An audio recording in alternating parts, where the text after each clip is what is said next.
टपोरे थेंब राहायचे ढगोबांच्या घरात. निघाले सारे फिरायला करत गडगड गडाट. एक थेंब पडता पंखांवरती चिवताई गेली घरात.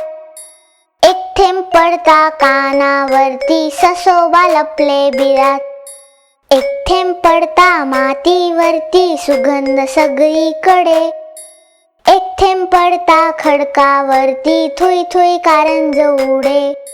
एक थेंब पडता शंखावरती गोगल गाय डोले. एक थेंब पडता डोक्यावरती बेडूक डराव बोले. एक थेंब पडता पानांवरती बहरून गेलं झाड. एक थेंब पडता झापांवरती छत्रीच बनला माड. एक थेंब पडता डोंगरावरती धबधबा लागे वाहू. एक थेंब पडता जमिनीवरती जराच लागे गाऊ. एक थेंब पडता शेतावरती डोलू लागली पात.